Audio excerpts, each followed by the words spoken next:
जीवन के नैतिक मूल्यों को जानने के लिए सब्सक्राइब करें नैतिक कथाएं और बेल आइकन दबाना ना भूलें। एक घने जंगल में खतरनाक शेर रहता था। शेर के साथ चील, सियार और चीता उसके सेवक के रूप में हमेशा उसके साथ रहते थे। शेर रोज शिकार करके अपना भोजन करता और बचे हुए शिकार से चील, सियार और चीता तीनों अपना पेट भरा करते थे। एक दिन अपने साथियों से बिछड़कर उस जंगल में एक ऊंटनी आ गई। शेर ने कभी ऊंटनी नहीं देखा था। तभी चील ने शेर से कहा, महाराज, ये ऊंटनी है और यह जंगल में नहीं रहती। शायद पास के बस्ती से भटक कर यह यहाँ आ गई होगी। आप इस ऊंटनी का शिकार करके अपना पेट भर सकते हो। इस तरह चीता और सियार भी चील की बात पर सहमति जताए और दोनों एक साथ बोला, जी महाराज, चील सही कह रहा है। अपने सामने शेर और चील, सियार और चीता की बात सुनकर ऊंटनी पूरी तरह डर गई। तभी तीनों को डांटते हुए शेर ने कहा, नहीं, ये हमारा मेहमान है, मैं इसका शिकार नहीं करूंगा।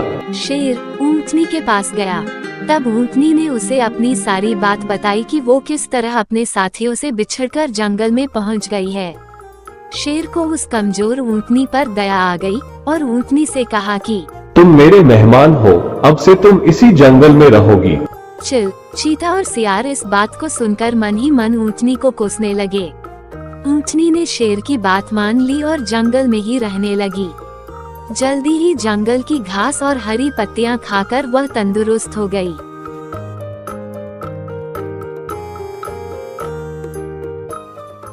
इस बीच एक दिन शेर की जंगली हाथी से लड़ाई हो गई, जिसमें शेर बुरी तरह से घायल हो गया।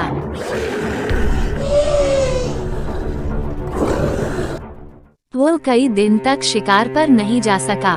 शिकार न करने पर शेर और उस पर निर्भर चील, चीता व सियार भी कमजोर होने लगे।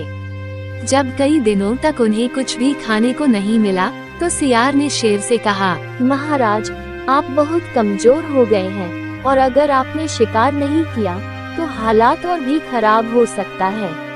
सियार की इस बात पर शेर ने कहा, मैं इतना कमजोर हो गया हूँ कि अब कहीं भी जाकर शिकार नहीं कर सकता। अगर तुम लोग किसी जानवर को यहाँ लेकर आओ तो उसका शिकार करके मैं अपने साथ साथ तुम तीनों का भी पेट भर सकता हूँ।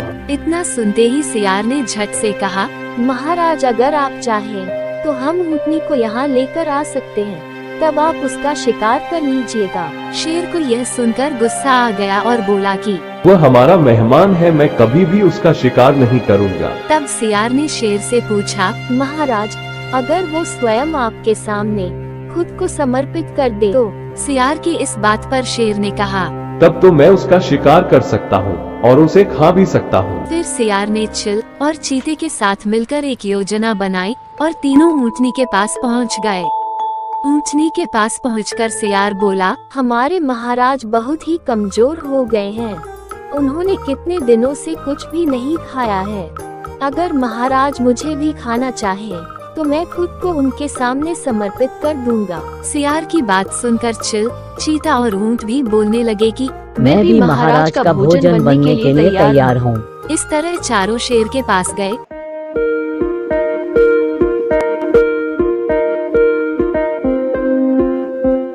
सबसे पहले चील ने कहा कि महाराज, आप मुझे अपना भोजन बना लीजिए। चील की इस बात पर सियार बोला, तुम बहुत छोटे हो, तुम भोजन क्या नाश्ते के लिए भी ठीक नहीं हो। फिर चीता बोला, महाराज, आप मुझे खा जाइए। तब सियार ने कहा, अगर तुम मर जाओगे तो शेर का सेनापति कौन होगा।